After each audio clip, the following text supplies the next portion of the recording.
Hello, Judy from Thistledew Creations here. I'm going to show you some more bookmark decorating. So I've got a bunch more cut out, glued up and cut out. And I was just going to show you, I'm not sure, I can't really remember how far I got in the last video.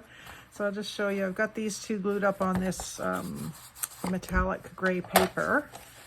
And I'm just kind of eyeballing how far over I want to cut. And I'll slice that off. Actually, that could be a little thinner. I'm just kind of trying to get the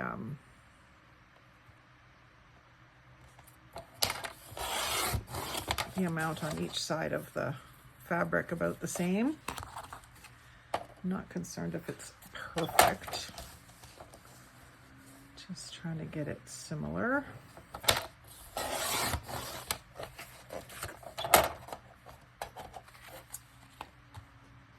And then I have done these all with the same exact triangle cut out on them. And I'll just show you how I do that. And the easiest way for me to show you is with two different colors. So you can tap those down so that they're lined up here, and then make sure they're also lined up at the top. And then you just cut and slide it over to the other side and cut that. And then you get nice even tag shape. That one is the same width, which is rare because I haven't measured anything.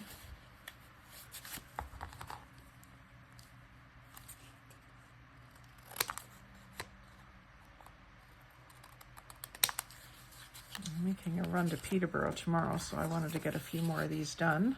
Take up to Restwell. So I thought I would bring you along for the decorating journey. And I have some little embellishments already picked out. I did a few off camera just to kind of get my jive going. I did this one with this fabric that had sort of a greenish, mossy green background, a little bit of blue. I added a turtle and a ticket and a postage stamp and a little flower. And then I do want to show you what I did for this ribbon at the top and for this one as well. So this one I have like a zebra stripe, and then I just started with one of the clusters out of my cluster book and added a couple more elements to it. Made sure everything was stuck down really well. Same thing with this one, it was a cluster out of my cluster book. And I just added the bee and the little bead thing here. But I'll show you how I did this ribbon. So I just recently sorted and took all my ribbon off, not all of my ribbon, but a great big huge Rubbermaid tote full of my ribbon. And I took it off of the cards and spools. And the wired ribbons, I've done them all in flat bundles that are the width of the basket that I've got them going into, so they sit in there nice and neat. And what I've done to use this stuff up, because I don't make a lot of crafts that require this kind of ribbon, is I've just made a slit down each side here, and then also in the middle, just so it's narrow enough. And I'm basically just tearing off the metal strip off of each edge. And I have used the metal strips before in one of my Christmas in July notebooks. I used it to bind the book, actually. And then I just cut it off, and I've got myself two pieces of see-through ribbon, like a organza ribbon with glitter on it. And so I'll use those, you know, whatever one they work well in. And I can also use them in my just general decorating and collage. And then I can, once I've got a bunch of this metal edging, I'll just wind it onto a card and have it for, again, for can include it to tie off tassels or I can use it in a bunch of different ways. I can use it as string to bind a book. If I can remember to, I will link that video where I used it on the silver journal. It was a silver and white journal. And there's the green one. It was also a wired ribbon. So I've got the wired parts. And on this one, I left about a 1/4 inch of the fabric on the one side. And it'll fray a little bit because this is more of a cottony ribbon. But it does have the metal in the edge. And then I got 2 strips out of the center of it. The strip that I used on that one, and then another one the same width. So that'll be handy for some florals. I don't tend to use that sort of acidy, limey green very much, but it did work well on this one, so that's why I did it. But yeah, I condensed a whole great big huge Rubbermaid tote down into a smaller Sterilite basket, and without all those spools, they take up a lot less space. So there's a few, the ones that I just did. These are the ones I did in the last video. Little bit of a collage at the top. And so I've got a few more ready to go here. We'll start with this one. This has got a pretty green background.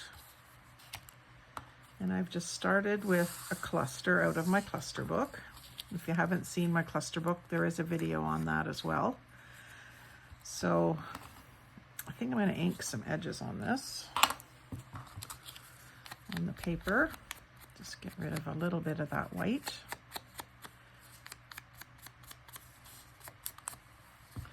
Got a little piece of a government check on there. I think it's got neat to see the signature. I just want to glue that up just a little bit. So I'll glue that down with the tacky glue. And I'm going to glue fairly close to the edge so that it stays glued down nicely.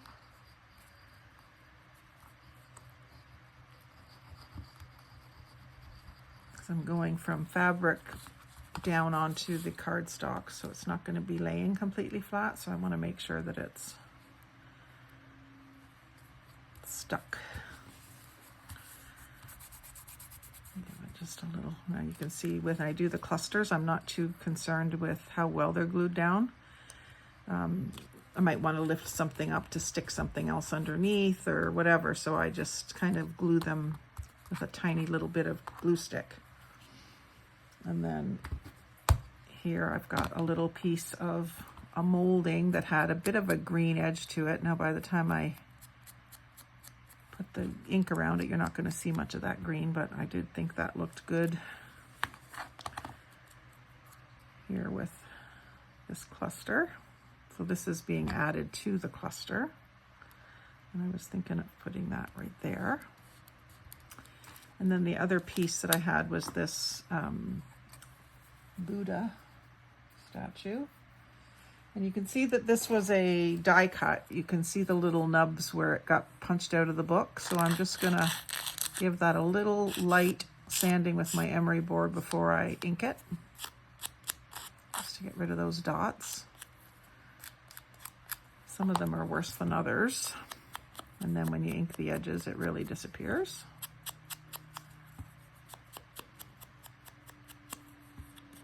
And then I thought that could go, I do want to see the signature. I just think it's interesting to see that bit of a scribble. And then that, I think that little black piece of paper was on there. I'll put that back.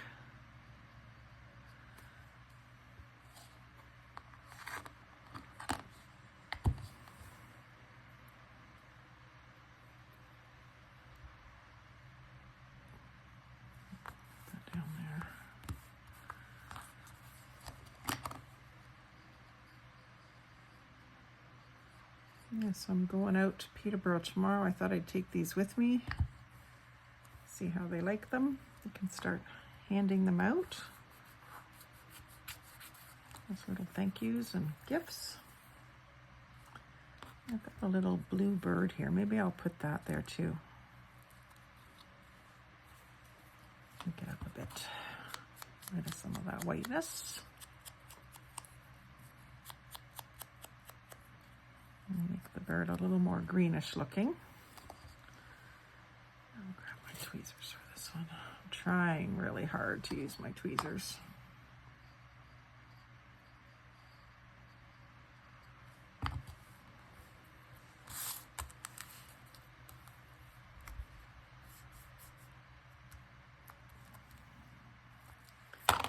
And then try really hard to get this in the center.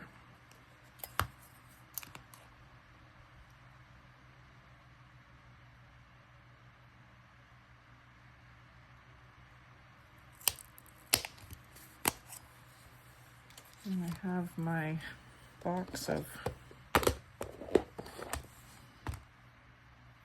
hole protectors here. Some of them are just 5/8 circles. Actually, most of them are right now. Just 5/8 circles. They're not actually hole protectors yet. So what color do I want? I don't have an appropriate color of green.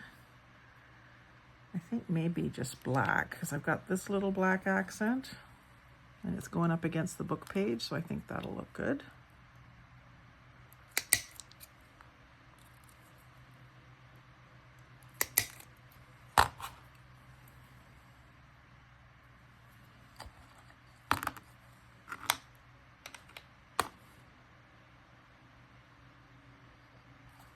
I might even try to dig up a little box that they can sit in on their counter. I'm sure they probably have a spare coffee mug to put them in or something, but in case they don't.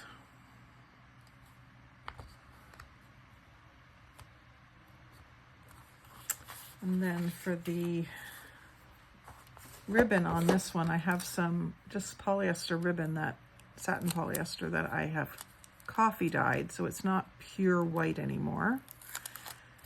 I wouldn't call it beige, but it's just slightly off-white. There's a little piece of it.